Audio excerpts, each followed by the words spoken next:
The Little Prince by Antoine de Saint-Exupéry.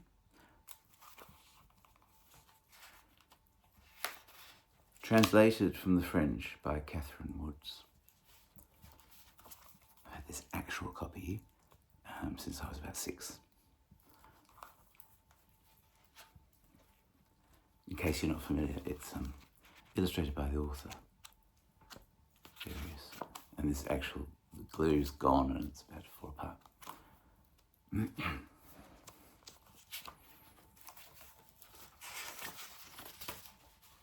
Just going to read a little bit of it. Firstly, the dedication. To Leon Worth. I ask the indulgence of the children who may read this book for dedicating it to a grown-up. I have a serious reason. He is the best friend I have in the world. I have another reason.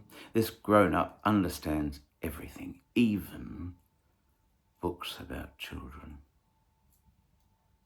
I have a third reason. He lives in France, where he's hungry and cold.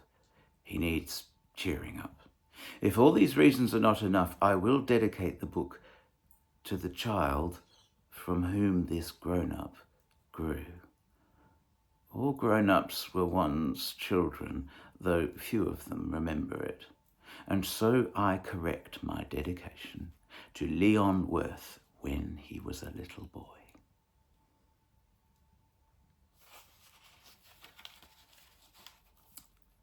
Once, when I was 6 years old, I saw a magnificent picture in a book called True Stories from Nature about the primeval forest. It was a picture of a boa constrictor in the act of swallowing an animal. Here is a copy of the drawing.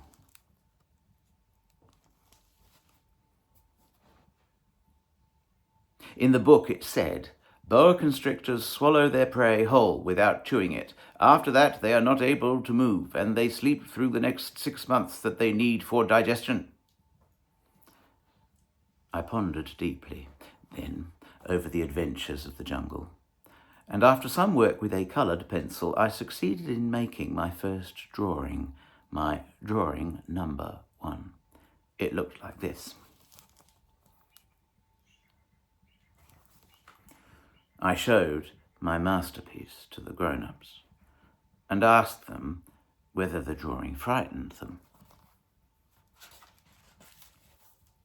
But they answered, frightened? Why should anyone be frightened by a hat? My drawing was not a picture of a hat. It was a picture of a boa constrictor digesting an elephant. But since the grown-ups were not able to understand it, I made another drawing. I drew the inside of the boa constrictor so that the grown-ups could see it clearly. They always need to have things explained. My drawing number 2 looked like this.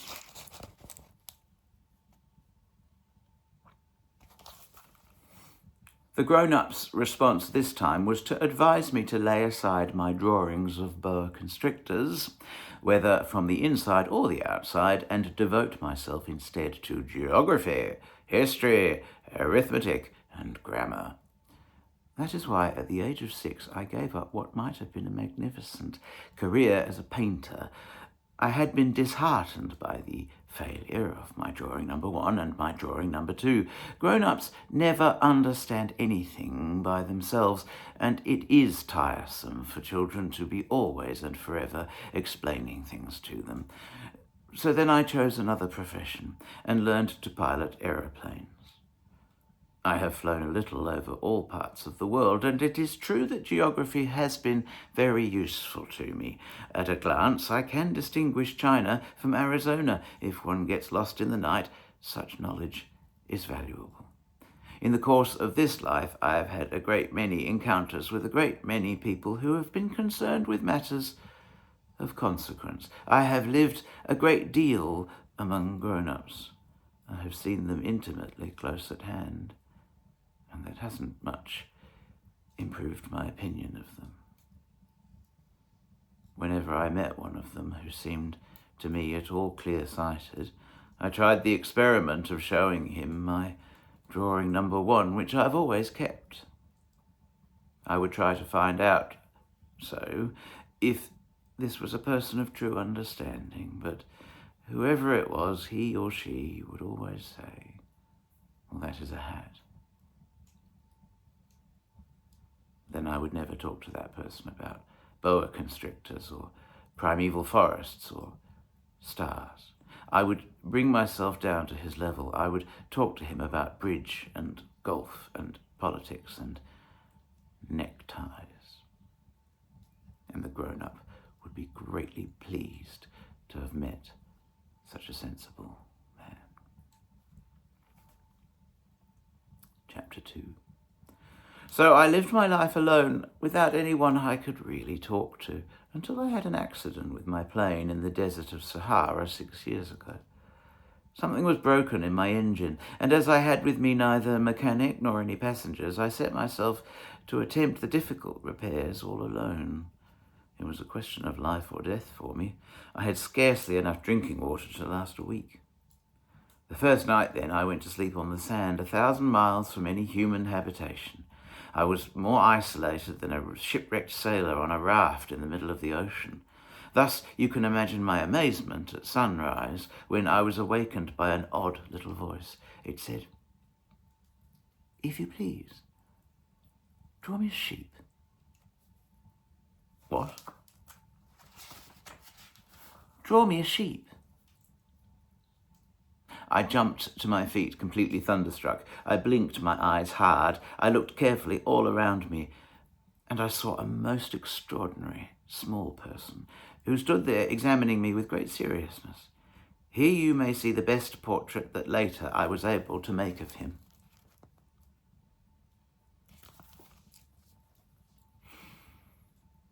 But my drawing is certainly very much less charming than its model. That, however, is not my fault. The grown-ups discouraged me in my painter's career when I was 6 years old, and I never learned to draw anything except boas from the outside and boas from the inside.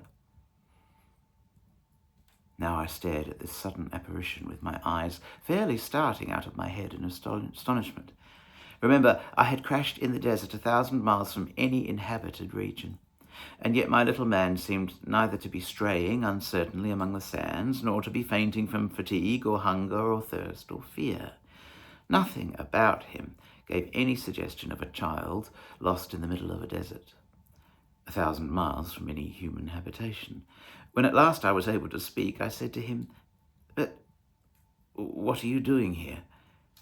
And in answer he repeated very slowly, as if he were speaking on a matter of great consequence, "If you please, draw me a sheep." When a mystery is too overpowering, one dare not disobey. Absurd as it might seem to me, 1,000 miles from any human habitation and in danger of death, I took out of my pocket a sheet of paper and my fountain pen. But then I remembered how my studies had been concentrated on geography, history, arithmetic and grammar, and I told the little chap, a little crossly, too, that I did not know how to draw. He answered me, "That doesn't matter. Draw me a sheep." But I had never drawn a sheep.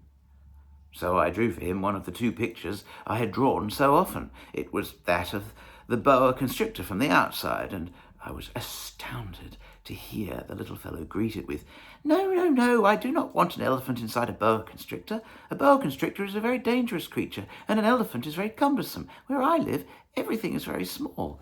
What I need is a sheep. Draw me a sheep." So then I made a drawing. It's the one at the top there. He looked at it carefully, and then he said, "No, this sheep is already very sickly. Make me another." So I made another drawing. The second one. There. My friend smiled gently and indulgently. "You see yourself," he said. "That is not a sheep, it is a ram. It has horns." So then I did my drawing over once more, but it was rejected too, just like the others. Well, this one is too old. I want a sheep that will live a long time.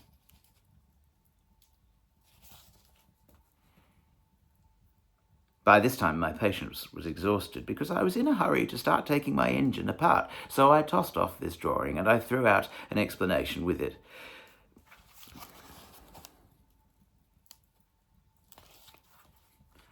This is only his box. The sheep you asked for is inside. I was very surprised to see a light break over the face of my young judge. Oh, that is exactly the way I wanted it. Do you think that this sheep will have a great deal of grass? Why? Because where I live, everything is very small. There will surely be enough grass for him, I said. It is a very small sheep that I've given you. He bent his head over the drawing. Oh, not so small that. Look, he's gone to sleep. And that is how I made the acquaintance of the little prince.